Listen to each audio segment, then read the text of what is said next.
Ladies and gentlemen, welcome once again to the Duval Dive. Of course, I am Kyle Nash, the student of the game of the Fans First Sports Network. Honor, joy, and privilege to have you back once again.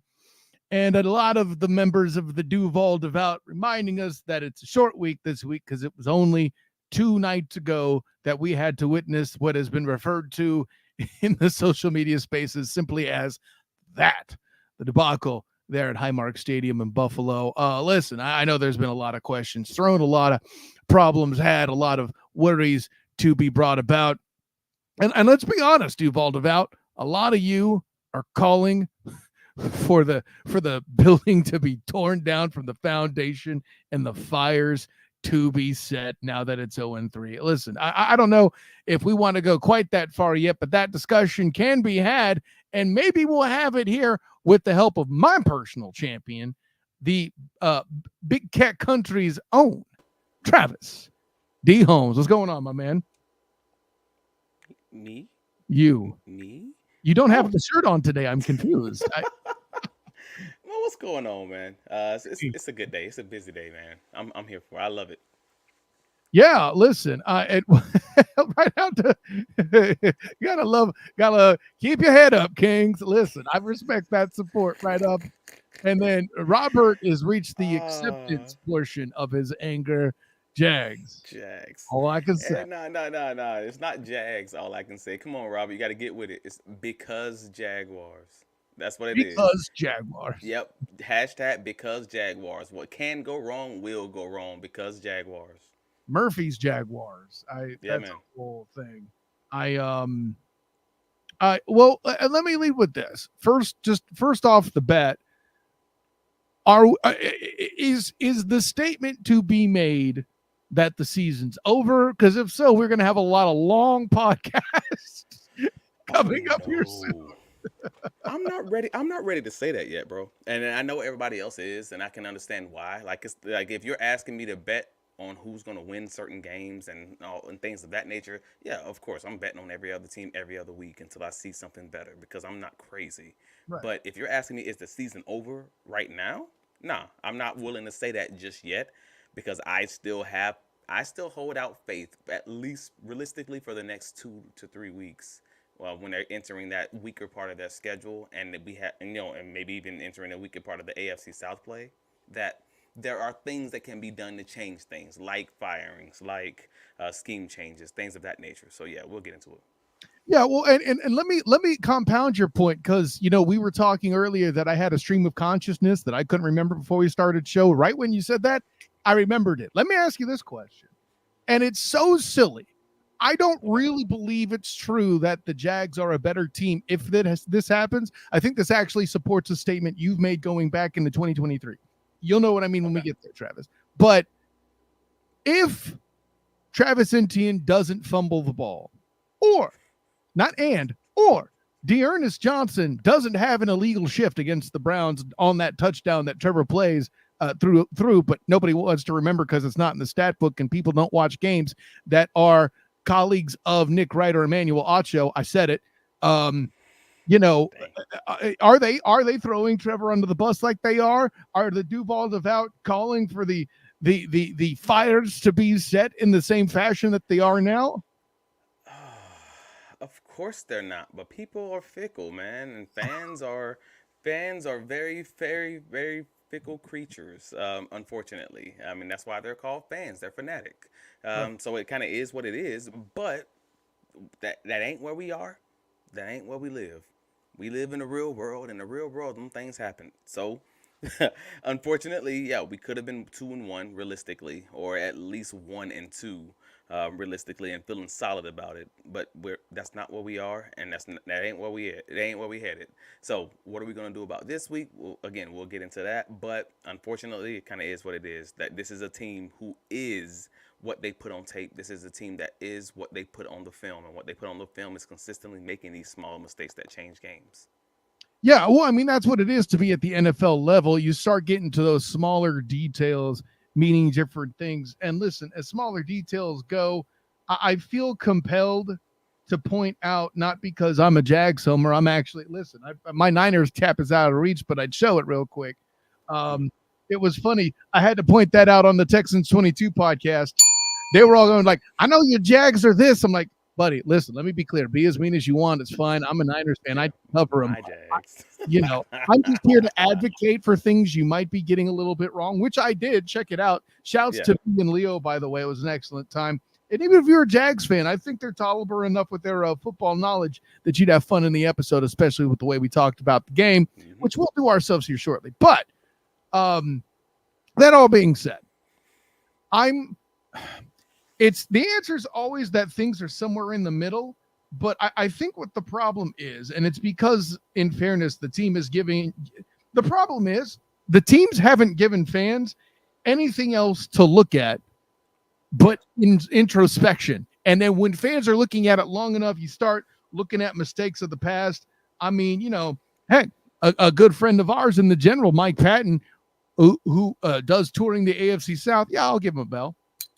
Well, snap. Helps if I hold it right. But like, he's asking us now, even like, oh, so what's wrong? Like that's just what it is everywhere. And when you're kind of like stuck in that place where you're constantly looking inside, then you start pulling up all sorts of things from under the floorboards. I mean, how much of that do you think's in play here? Oof. I mean, you should be pulling up everything from the floorboard because that's what they said that's what the coaching staff, that's what the players and everyone stated that they did all this past season.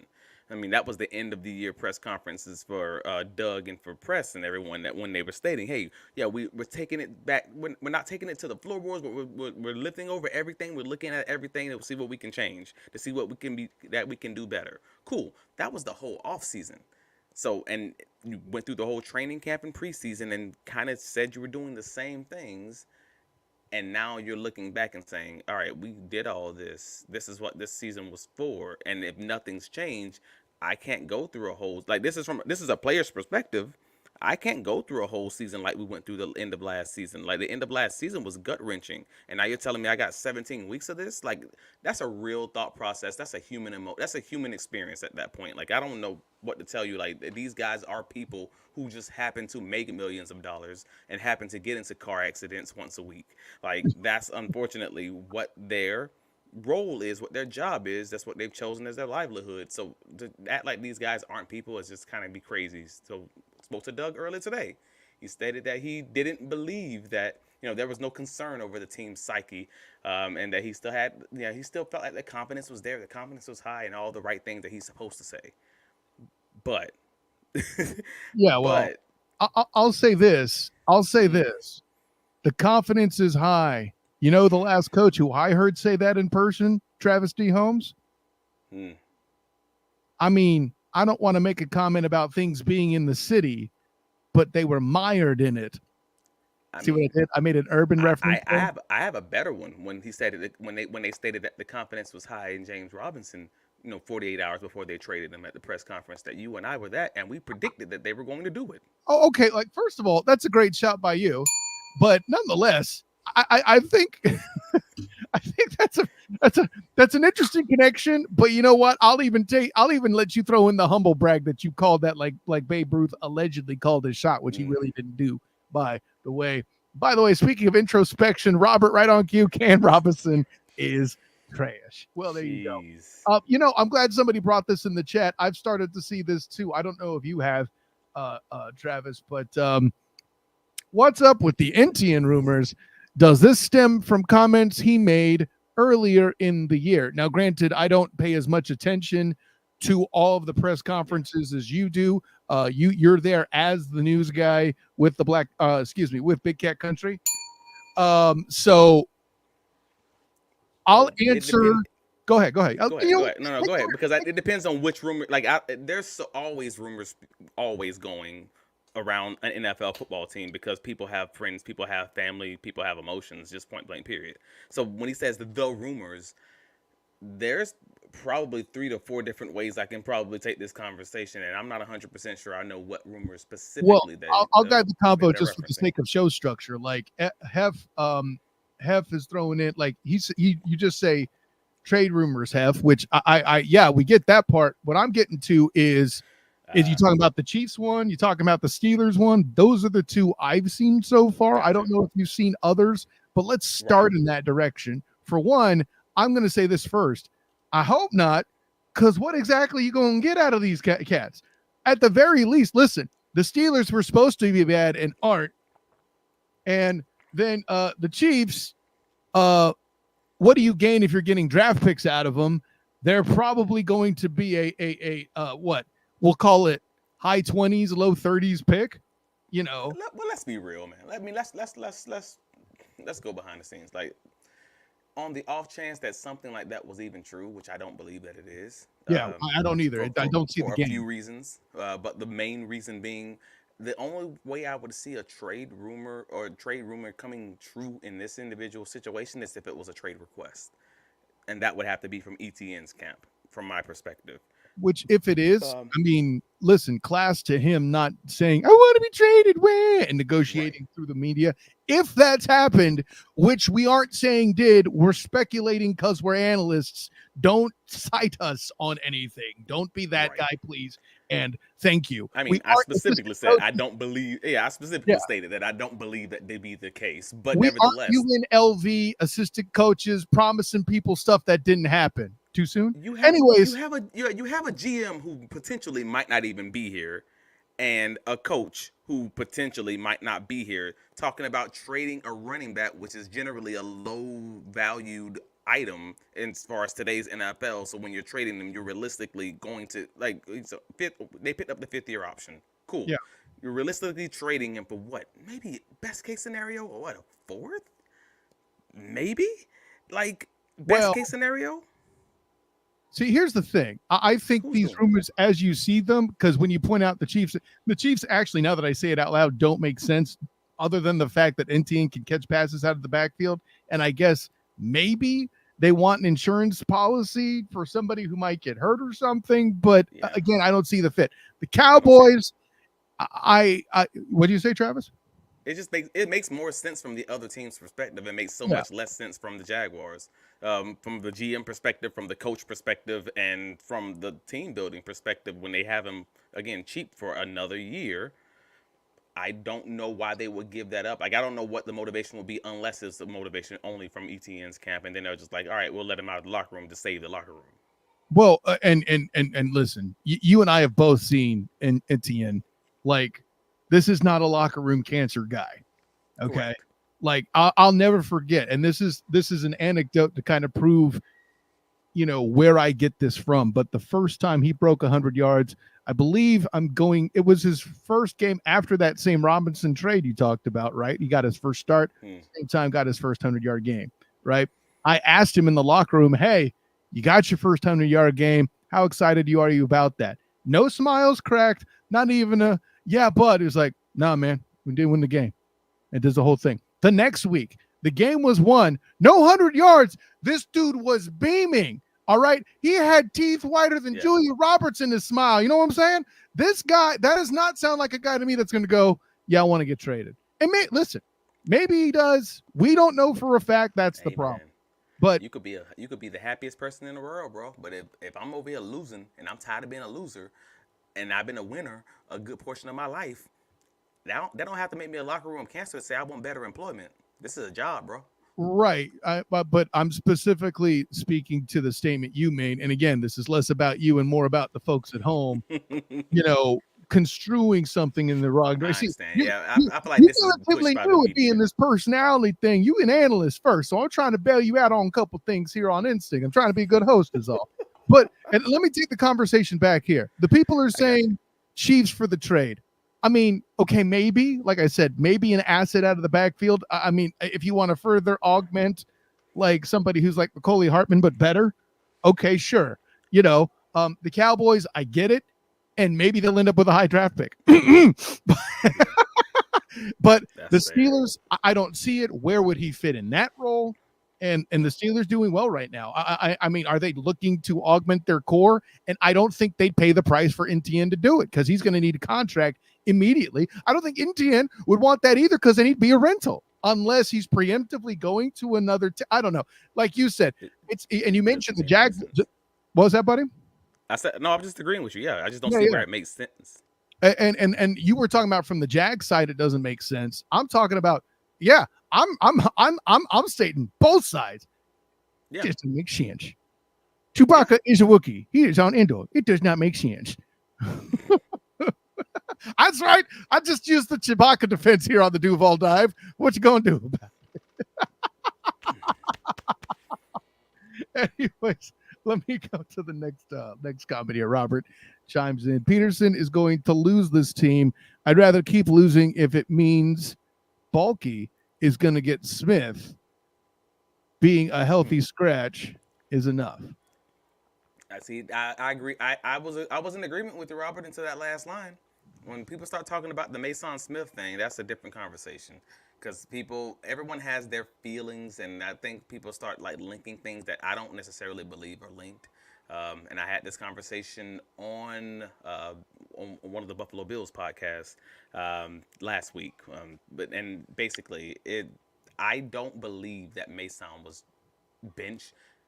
I don't believe his benching had anything to do with Trent Baalke. That's just me personally. That's not based on anything that I'm hearing from anybody in the building or anything like that. That's just my personal feelings, my personal read based on the situation. I don't believe it had anything to do with Baalke. I think that was some extra information added into it. And the film you watched, not just the situation. That's fair. And the film you watched specifically that I watched of the Miami game, the situation that I knew Mason was going into, facing a Cleveland front that is a much more dominant offensive line, and how I believe Ryan Nielsen perceives his strengths and weaknesses. I thought that they felt like they were protecting their rookie asset and saying, we're going to sit him down this week, instead of putting him on film and embarrassing himself against a team that is much more dominant in the run game, whereas he just struggled against a team that is very much finesse in the run game in the Miami Dolphins. Yeah. That was the viewpoint that I thought that they were taking on that one. No, proper take too. I see where you're coming from there, but and I think where the bulky skeptics step into that one is proof you're already selling out on one of Balky's picks. Like, this is another clear miss if all you're saying is true there. I mean, that at the very least is the perception, granted. I'm not here to say what is anything definitively. We're only 3 weeks into this young man's career. Who the heck knows? You know.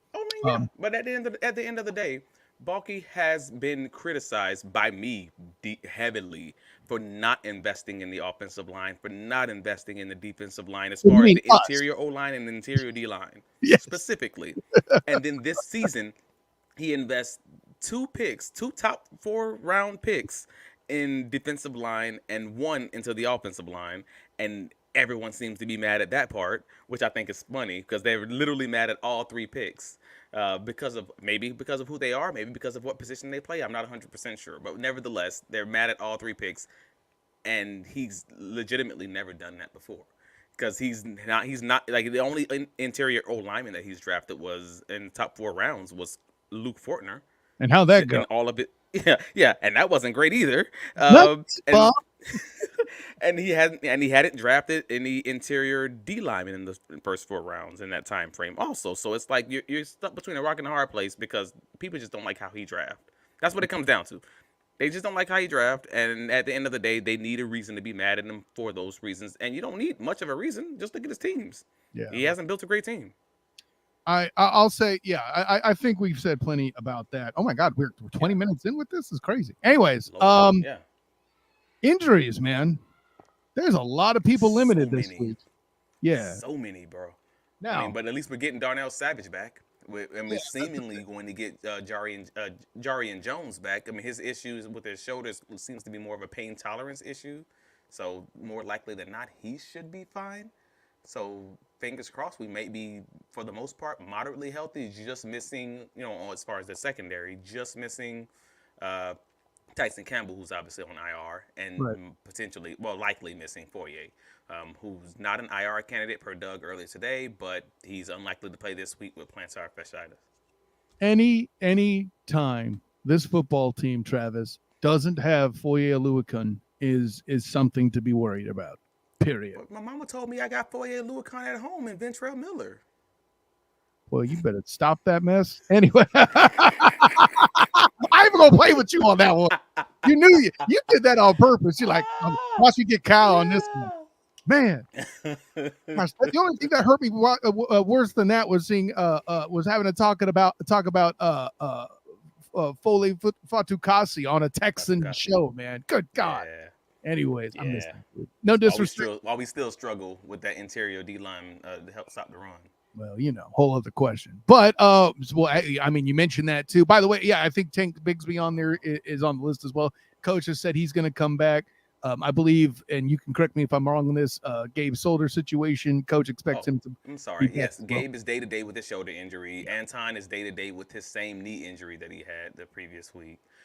Evan Ingram's going to be determined, basically, based on however he practices. So that's a wait and see kind of situation. I'm feeling like that's a no, and that's how I've been portraying it. So, but I'll leave it Same, at that. Yeah. same. So, with that all being said, let's get into it.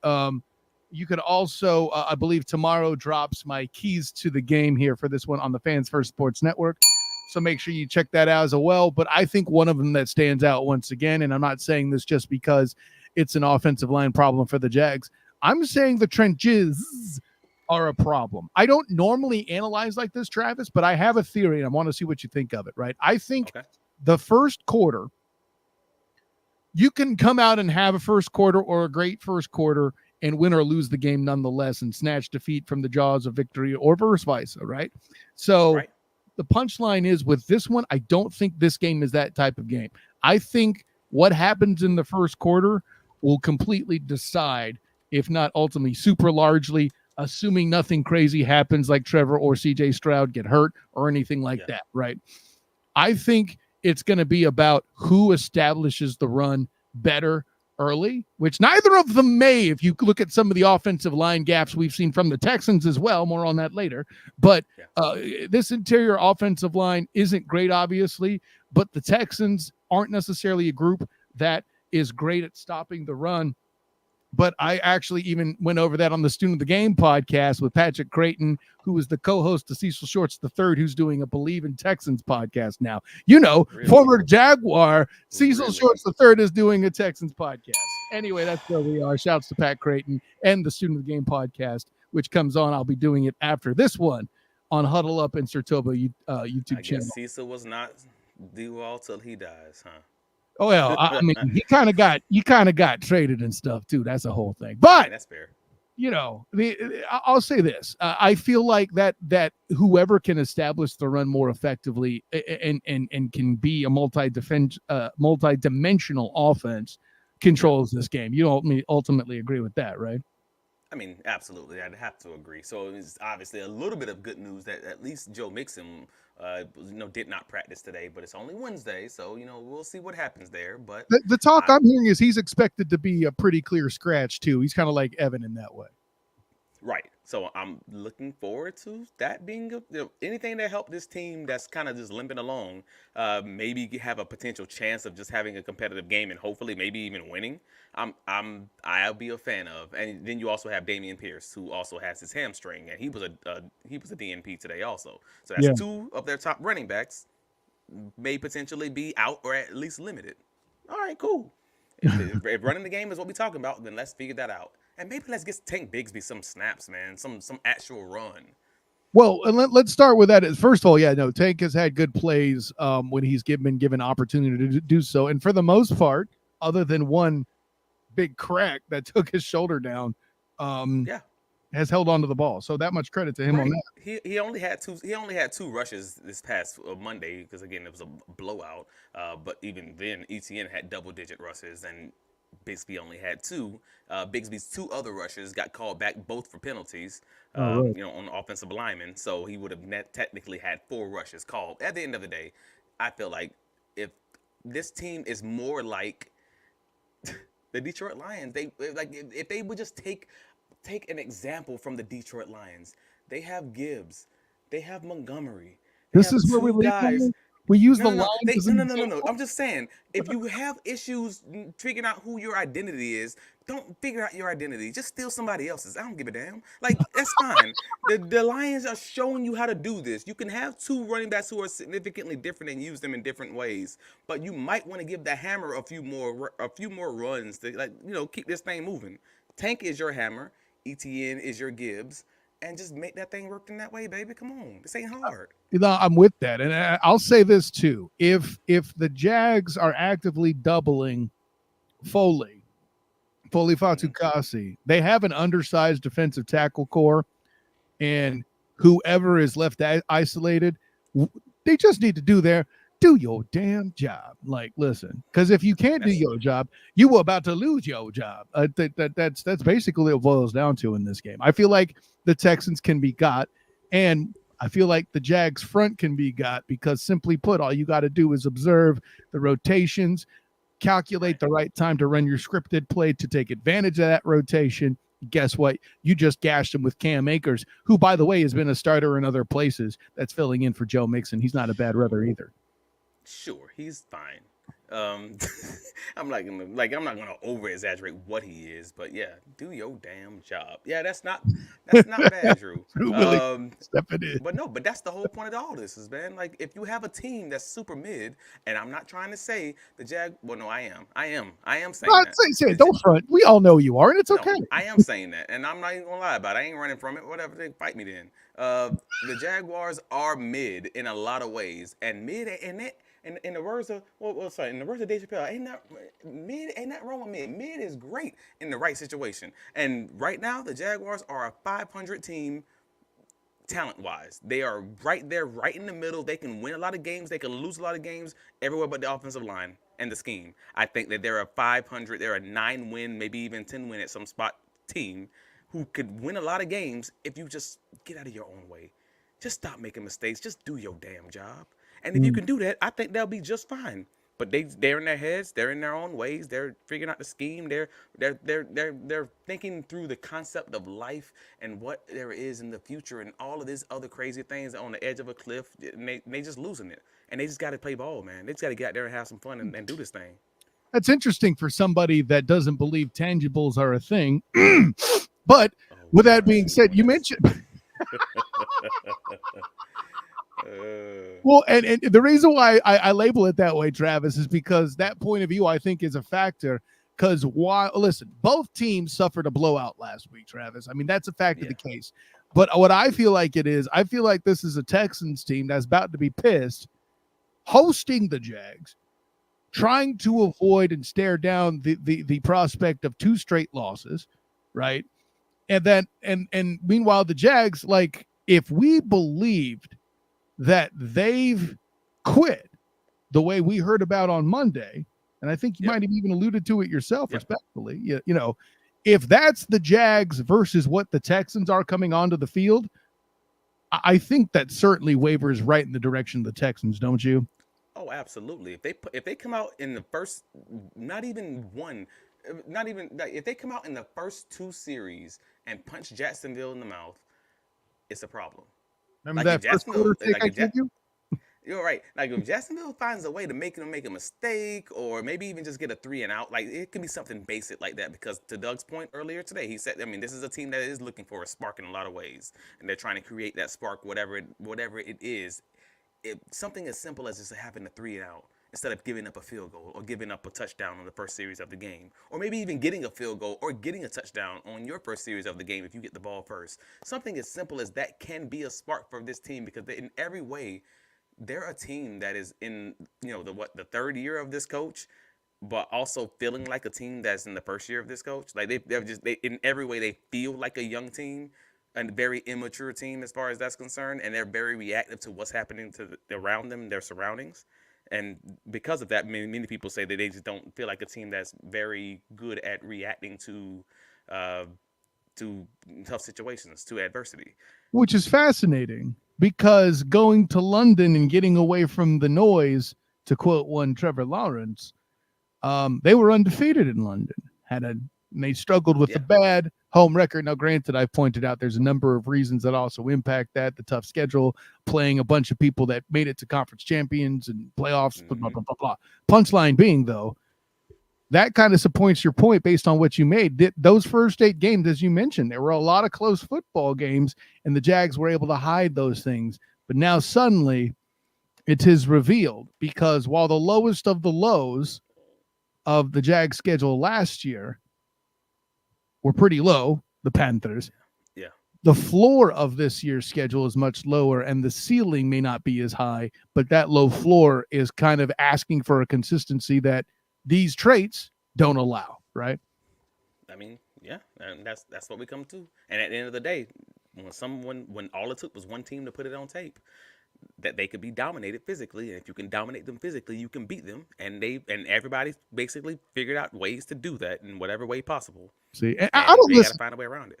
I don't mean to put commenters on blast, but Drew Willingham, like, we need the return of Uncle Rico. The spark would come from Uncle Rico. He's a Raider. Stop it. Who even broadcasting that? Like, come on, that's what we're talking about. No, I'm trying to get Trent Baalke out the door, and he's talking about Uncle Rico. Man, come on, Drew, do better, be better. Let the man have a moment. He's probably still a little drunk on the celebration that his Commanders grew out of their ACC quarterback phase and now have Jaden Daniels and won a football game. So, I'm gonna let him have that. I'm gonna let him have that moment on the Raiders podcast or whatever they call it, the Raiders or the Redskins, Whitetails, whatever they call themselves these days. Yeah, that would be the Commanders' Gridiron Report on the Sertoba Media Network. And then Drew says, trade for him.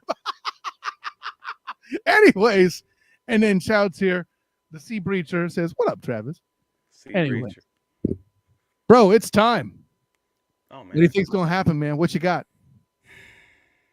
Do I have to? Like, I haven't truly sat down and watched enough Texans film to come to a real consensus because I still haven't had a chance to watch their game last week on this short week. I mean, like outside of like the 2-minute highlights, you know what I mean? Yeah, so right. To give you a real estimation, I'm gonna just say nobody wins. We all lose. It's gonna be a tie. It's gonna be a 17-17 tie. Nobody wins. Stop it. Yeah, don't make me do this without any information. I'm just blindly you're gonna blindly make me into a homer at that point. I'm gonna just have to say Jaguars just because it's the team that I watch more of. Like, I don't know. CJ Stroud, make me proud. CJ Money, whatever. Jags by a million. No. Yeah. Well, here's what I'll build on. What I said on the Texans 22 podcast was, I believe it was 30-24. After further consideration, I think I'm being a little too friendly to the Jags. I'm going to take my prediction down to 30-21. I know that's an odd score. You think the Jaguars scored 21 points in a week? In 1 week? I think they give up some big plays trying to overplay their hand in certain situations. Wow.